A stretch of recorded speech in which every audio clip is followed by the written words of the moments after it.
Hello दोस्तों, आज हम लोग जो है इंडस्ट्रियल इंजीनियरिंग मैनेजमेंट का चैप्टर 1 का डिप्लोमा 6 सेमेस्टर का जो है नेक्स्ट टॉपिक करने वाले हैं, जिसका नाम है फैक्टर अफेक्टिंग प्रोडक्टिविटी। ठीक है, कौन कौन से ऐसे फैक्टर हैं जो कि प्रोडक्टिविटी को अफेक्ट करते हैं। ठीक है, तो बहुत सारे फैक्टर है, तो चलिए एक बाय एक देखते हैं।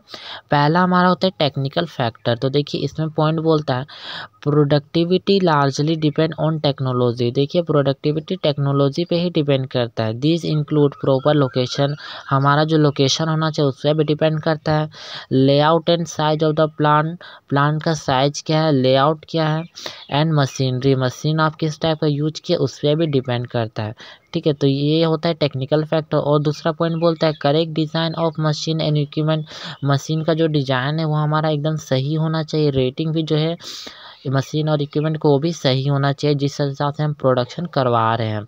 ऑटोमेटेशन एंड कंप्यूटराइजेशन, ज़्यादा चीज़ हो जाए वो ऑटोमेटिक काम करना चाहिए और कंप्यूटराइजेशन से मॉनिटरिंग वगैरह होनी चाहिए।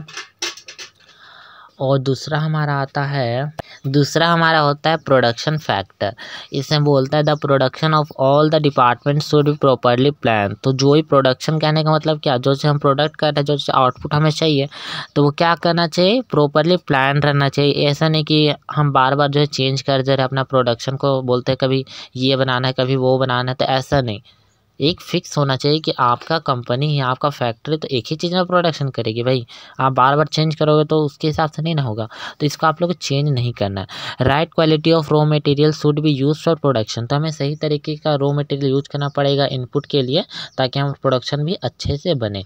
The production process should be simplified and standardise. हमारा जो प्रोडक्शन प्रोसेस होगा वो क्या होगा, सिंप्लीफाइड होगा, आसानी तरीके से होगा, सिंपल होगा और स्टैंडर्डाइज होगा। ठीक है, स्टैंडर्ड टाइप से होगा। ठीक, तीसरा बोलता है ऑर्गेनाइजेशनल फैक्टर्स। तो यहाँ पे हमारा ऑर्गेनाइजेशन फैक्टर क्या होता है, उसमें ऑथोरिटी रहेगा, रिस्पॉन्सिबिलिटी रहेगा। तो वही बोलता है authority and responsibility of every individual department should be defined properly. ठीक है, तो जो भी ऑथोरिटी रिस्पॉन्सिबिलिटी रहेगा उसको जितना भी रूल्स रेगुलेशन है डिपार्टमेंट का, उसको क्या प्रॉपरली डिफाइन करना पड़ेगा। There should be division of labour and specialisation as per as possible.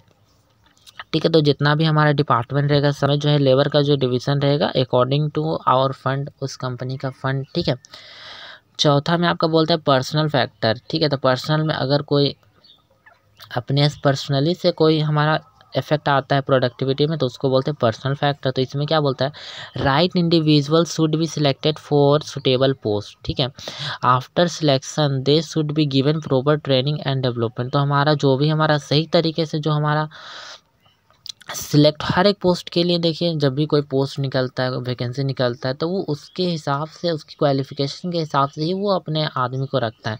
अगर आप उसके काबिल ही नहीं है तो आपको उस पोस्ट में क्यों रखेगा। ठीक है, तो उसी तरह फैक्ट्री में भी, इंडस्ट्री में भी जो है आपको स्किल्ड पर्सन को खोजता है कि उसके ऊपर नॉलेज होना चाहिए। सिलेक्टेड पर्सन को ही उस पोस्ट पे बैठाया जाता है ताकि और प्रोडक्शन पे कोई इफेक्ट ना पड़े। After selection they should be given proper training. Selection के बाद उसे अच्छे तरीके से ट्रेनिंग भी दिया जाता है और डेवलपमेंट कैसे करना है अपने प्रोडक्टिव, उसके बारे में भी उसको बताया जाता है। फाइनेंशियल फैक्टर पाँचवें बोलता है, तो financial is life blood. Financial क्या है, finance is life blood of modern business. Modern business का फाइनेंस जो है, मतलब फाइनेंस फैक्टर हमारा नहीं होना चाहिए। There should be proper financial planning और capital expenditure should be properly control. तो ये भी हमारा कंट्रोल होना चाहिए, फाइनेंशियल फैक्टर नहीं होना चाहिए। ठीक है, कंपनी में। छठा आपका आता है management factor. Management of an organisation should be scientific, professional, future oriented, science and competent. They should use the recent techniques and of production. They should provide good working environment.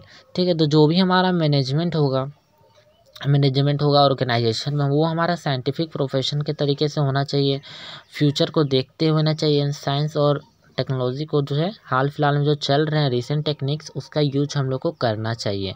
They should provide good working environment. और हमारा जो working environment है उसको भी हम लोग को अच्छे तरीके से प्रोवाइड करना है ताकि वर्कर्स को काम करने में मोटिवेट मिले, इनकरेज मिले। ठीक है, सातवां आता है government factor. The management should have a proper knowledge. जो भी मैनेजमेंट होगा उसके पास क्या होना चाहिए, प्रॉपर नॉलेज होना चाहिए, जो भी काम वो कर रहे हैं अबाउट द गवर्नमेंट रूल, और गवर्नमेंट रूल्स के अकॉर्डिंग जो फैक्ट्री में जो जो काम होता है उसके अकॉर्डिंग उनको भी मद्देनज़र रखते हुए जो है उनको पूरा पता होना चाहिए, जानकारी होना चाहिए, जो भी मैनेजमेंट है रूल्स एंड रेगुलेशन का। They should also maintain good relation with government, और गवर्नमेंट के सारे रूल्स रेगुलेशन फॉलो करेंगे तो उसके साथ हमारा रिलेशन बना रहेगा। ठीक है, आठवां में आता हमारा है location factor. Location should be nearness to the market and source of raw material and skilled workforce etc।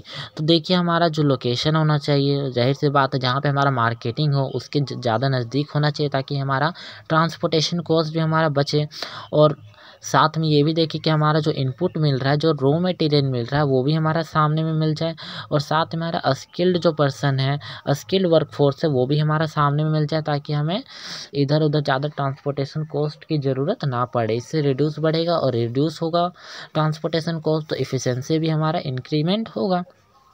चलिए, पहला चैप्टर का लास्ट टॉपिक है हमारा मीन्स ऑफ इंक्रीजिंग प्रोडक्टिविटी। हम प्रोडक्टिविटी को किस तरीके से इंक्रीज कर सकते हैं, तो देखिए यहाँ पे पहला पॉइंट बोलता है set goal and make incremental. ठीक है, तो हमें देखिए कोई भी काम करते हैं तो हमें एक लक्ष्य सेट करना पड़ता है, गोल सेट करना पड़ता है ताकि उसी पे ज़्यादा हमारा फोकस रहे। तो हमें यही बोल रहा है कि आपको एक सेट गोल करना है, गोल सेट करना है, और ताकि सेट गोल करेंगे और उसी की तरफ ध्यान देंगे तो हमारा बढ़ोतरी भी होगा उसी की साइड। ठीक है, दूसरा पॉइंट बोलता है minimise distraction like social media. देखिए अभी के टाइम में सोशल मीडिया में बहुत दिन भर हम लगे रहते हैं। ठीक है, तो काम करते वक्त जो भी हमारा फैक्ट्री है, कंपनी है, तो सोशल मीडिया में काम करते वक्त हमें नहीं रहना है, काम पे ही फोकस करना है। तो मिनिमाइज जो है कम करना है, मिनिमाइज मतलब कम। ठीक है, तीसरा पॉइंट बोलता है we bear the multitasking act the human brain is best of focusing at one job at a time. तो देखिए हमें सहन करने की क्षमता होनी चाहिए, जो कि मल्टीटास्किंग बोल रहा है कि मतलब बहुत ज़्यादा अलग अलग टाइप का जो हमारा ह्यूमन ब्रेन होता है, तो हमें जो है जी जॉब की तरफ ही फोकस करने को बोल रहा है। जब जॉब करते हैं उस टाइम हमें जॉब की तरफ ही फोकस करना है, इधर उधर जो है हमें ह्यूमन ब्रेन को नहीं लगाना है। ठीक है, चौथा पॉइंट बोलता है हमारा प्रोवाइडिंग वेरियस इनकेंटिव टू वर्कर। ठीक है, तो हमें वर्कर को भी अच्छे तरीके से रखना है, उनको ही प्रोवाइडिंग करना है। ठीक है, पांचवा वर्किंग कंडीशन, तो हमें इम्प्रूव करना है वर्किंग कंडीशन को, लाइट वगैरह लगाना है, साफ़ सुथरा रखना है ताकि हमारा जो अच्छे तरीके से हमारा जो भी प्रोडक्शन हो रहा है वो हो। छठा बोलता है इंडस्ट्रियल रिसर्च। सातवां बोलता है प्रॉपर प्लांट लेआउट होना चाहिए। आठवां बोलता है इफेक्टिव मटेरियल हैंडलिंग, और नौवां बोलता है application of cost quantity production control. तो ये सारे चीज़ें अगर हम लोग करते हैं, ये सारे आप लोग को टॉपिक है, नेक्स्ट चैप्टर आप लोग को पढ़ना है, तो इन सारे चीज़ों को अगर हम लोग सही तरीके से मद्देनज़र रखेंगे और काम करेंगे तो हमारा जो है प्रोडक्टिविटी इंक्रीज जरूर करेगा। तो फिलहाल दोस्तों इस वीडियो में इतना ही। Thanks for watching.